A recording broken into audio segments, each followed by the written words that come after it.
Welcome to Choosing to Be, your home for intimate conversations on transformation. My name is Amanda Wirtz Rosolowski, and I'm delighted to share this time with you. Happy New Year! It is the first week of the new year. And New Year's, for many of us, brings up a lot of different feelings. Sometimes excitement, curiosity, anticipation, hope, and sometimes disturbance. We'll talk about that in a moment. But New Year's, for better or for worse, represents an inherent truth. Things are always changing, and we have the capacity to transform too. The very nature of our being, we are inherently transformative, like all things in nature.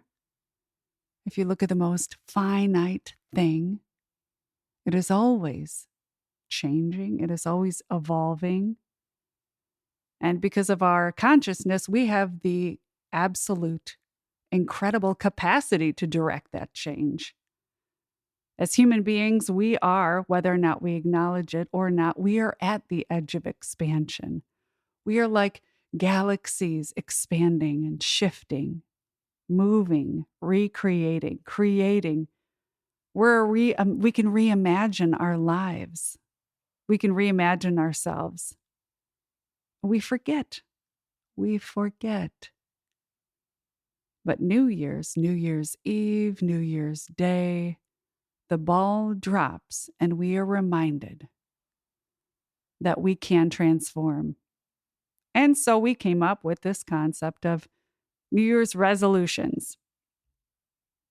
For many people, resolutions are completely loaded. I've heard, I don't do New Year's resolutions.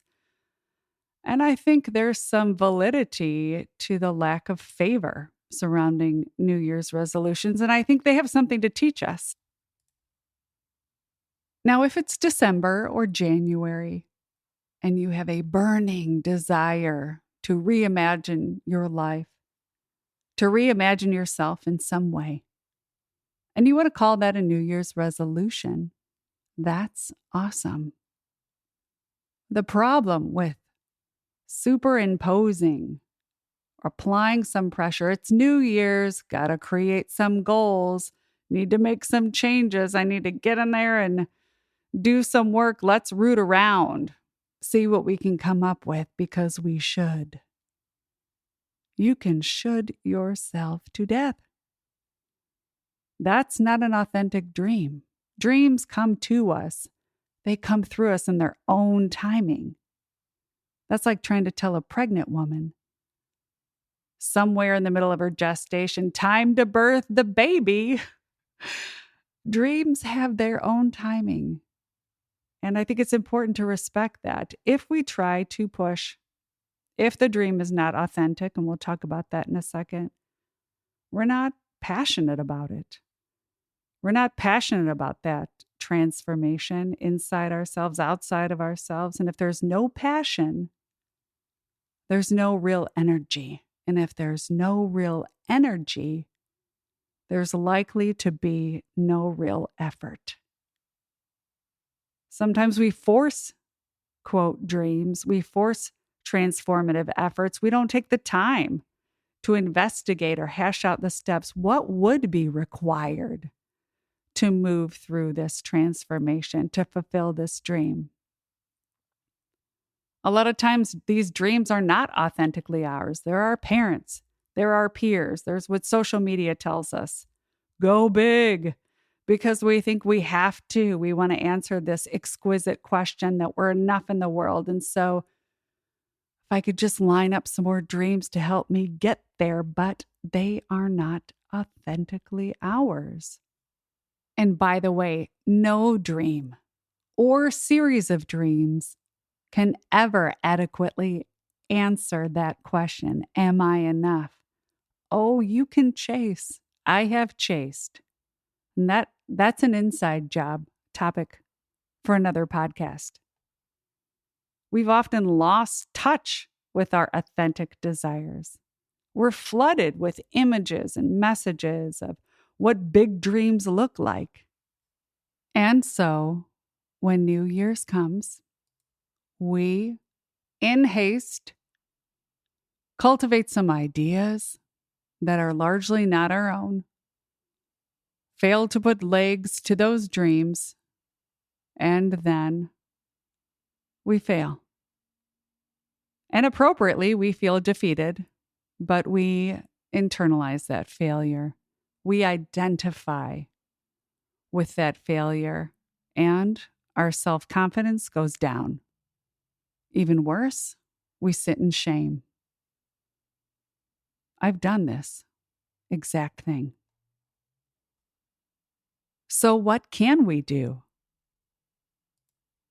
We can re-identify with the truth.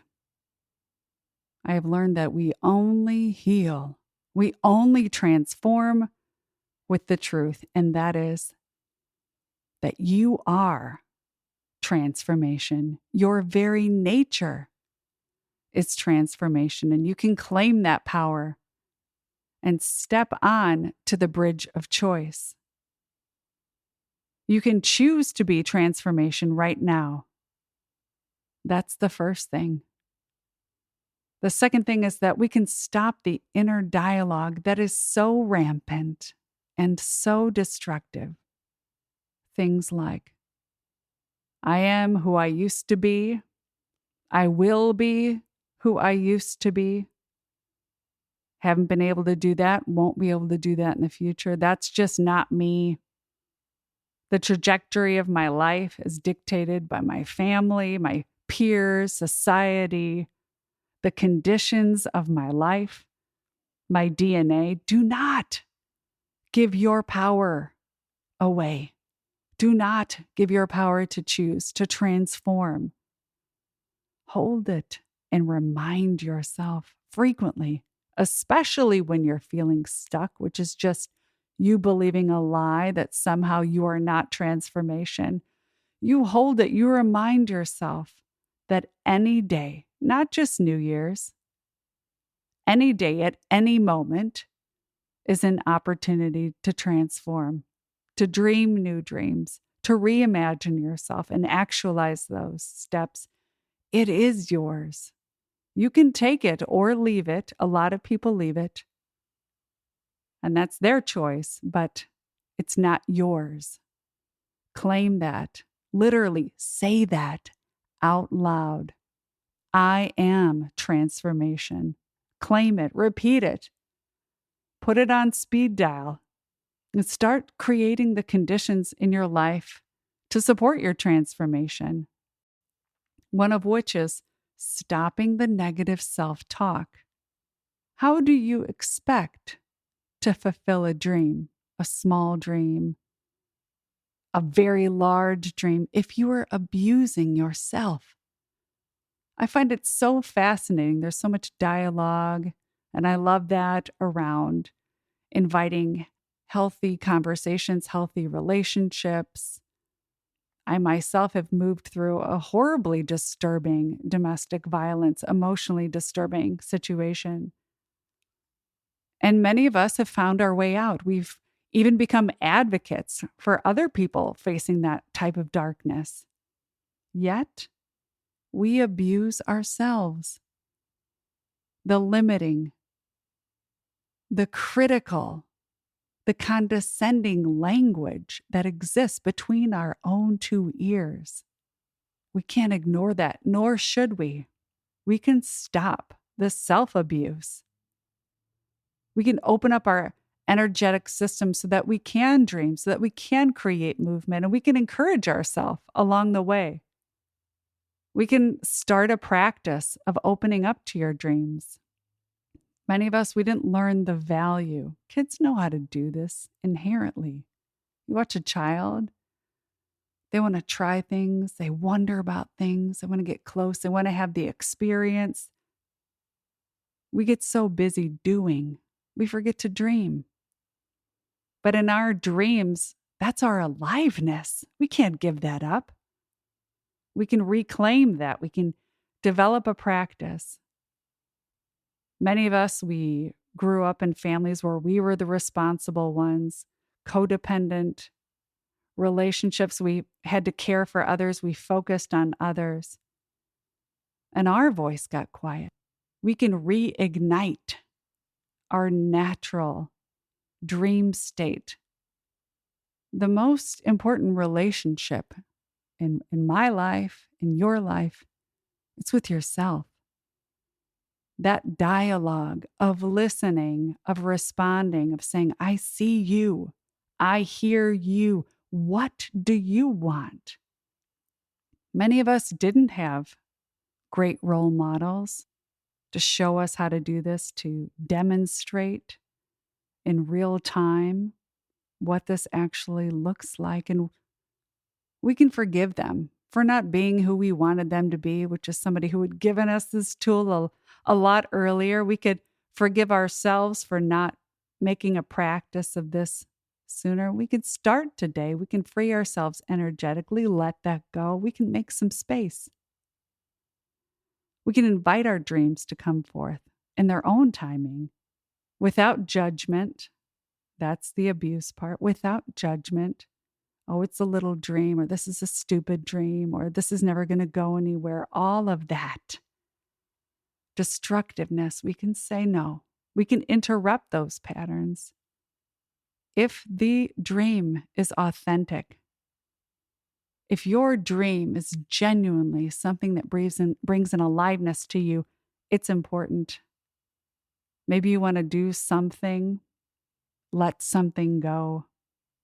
Actualize yourself in a new way in this world. It's important. But just hypothesizing about this, just thinking about it, just even acknowledging it, that's awesome. But it's not enough. Now, a lot of people have different ways of getting in touch with their ideas and dreams. Some people kind of zen out when they run. Some people play music or journal, and your way is the right way. But I will say this, if your life is too busy and too full with voices that could be your own, social media, videos, other people talking, is there enough space for you? I teach a class at California State University in San Marcos, a business professional development class, and I asked my students one day to sit down with a blank piece of paper, and I called this exercise, "This page left intentionally blank." And I gave them a certain amount of time, 8-10 minutes, and I asked them to get in touch with the voice and truth inside of themselves and write down the ideas and the inspirations and the dreams, the dormant dreams that wanted to make their way out, that they could find a way onto this page without judgment. Just write it down. And I turned on some music, and they began. Two things surprised me. Number one, not one head came up. They didn't want to be compliant. They realized there was something inherently valuable about what they were doing, that they mattered, that their dreams mattered, and this page was for them. It wasn't for their mom. It wasn't for their child. It wasn't for their boss. It wasn't for their spouse. It wasn't for anybody but them. The second thing that surprised me was that some of them confessed they had never, ever taken the time or even knew how to listen. One of my students was even in tears. She said, "I've never done this before. I don't know how to do this." And I just smiled and said, "You just did." We can even create new patterns for ourselves, reimagining ourselves as someone who can dream, as somebody who could get in touch with that voice more clearly, as somebody who would leave a page or 10 intentionally blank, because your life matters. Your dreams matter. Your aliveness matters.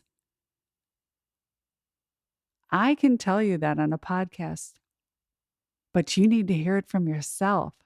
Words are fun, blah, blah, blah. Back it up with action. Now there's a solidness to you. Stop the self-talk. Get a piece of paper. Document your dreams without judgment. Welcome them. In my early 20s, I was moving through a rather difficult season. I was coming out of an abusive relationship. It was highly complicated with a variety of elements of domestic violence. I was trying to sell a property. My father, who had cancer at 57, had just passed away, and I took care of him. I was working my way through school, and I was managing a debilitating rare disease.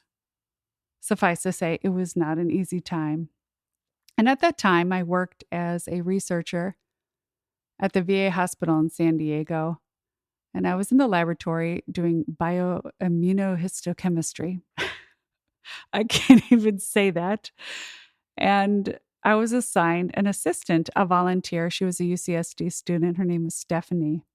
And she was so lovely. I so treasured our time together in the lab. It was often just her and I having heartfelt conversations.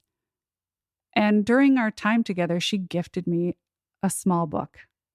It was probably 3 inches by 3 inches. It had beautiful jewels embedded on the outside, no lines. And I wondered, what am I ever going to do with this? You know, one of those gifts where you think, wow, that's really special. And I don't know what I'm going to do with this. So you look at it for a couple of months and then guiltily recycle it or donate it.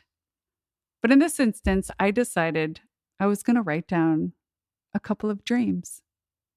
This verse, it started out as small things. And as the inspirations came to me, I'd write them down. And at the bottom of each page, there were 2 boxes.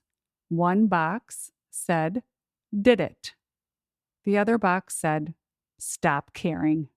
Because I realized then, and I believe it's true now, sometimes, for whatever reason, logistics, our value system, just life doesn't support the dream anymore. There's no aliveness.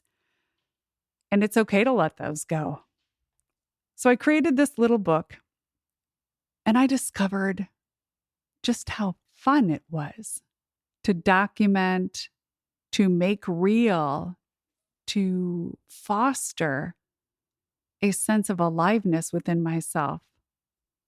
Not only did I foster a sense of aliveness, I started to re-identify as somebody who was frequently fulfilling her dreams. And then I took the time to celebrate it, and this is a skipped step. Because A, we're busy.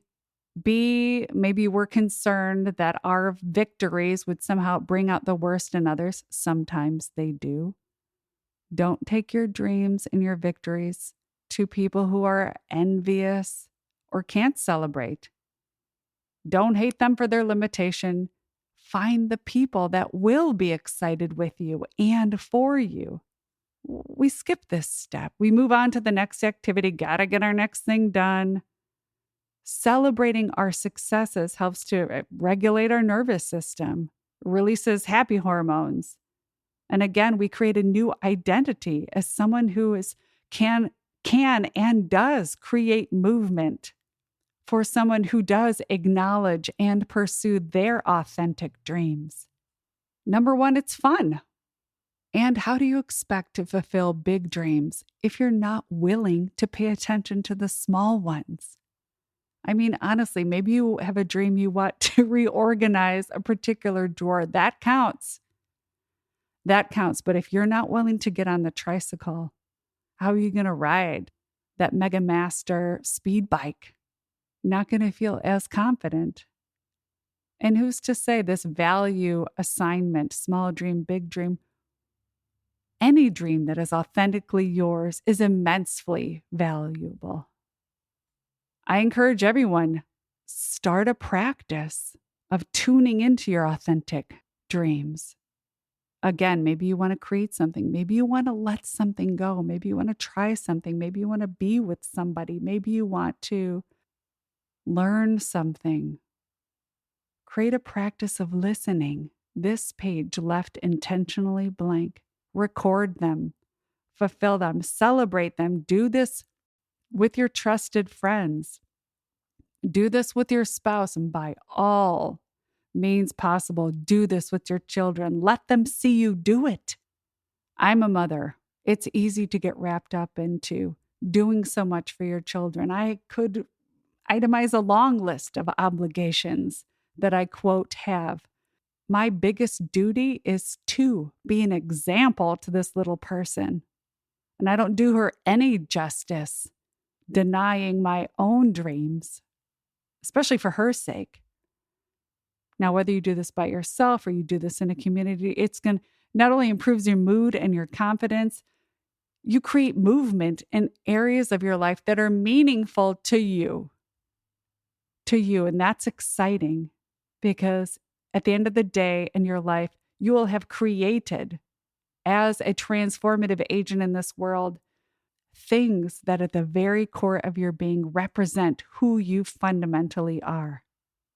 My gosh, can you feel proud of that? This year, today, in this moment, in any moment, you can choose to be transformation. Take a moment to integrate this truth and claim it for yourself. Decide for yourself that it is time. Speak words of encouragement into your life. Create a space and a practice of inviting your authentic dreams. Document them.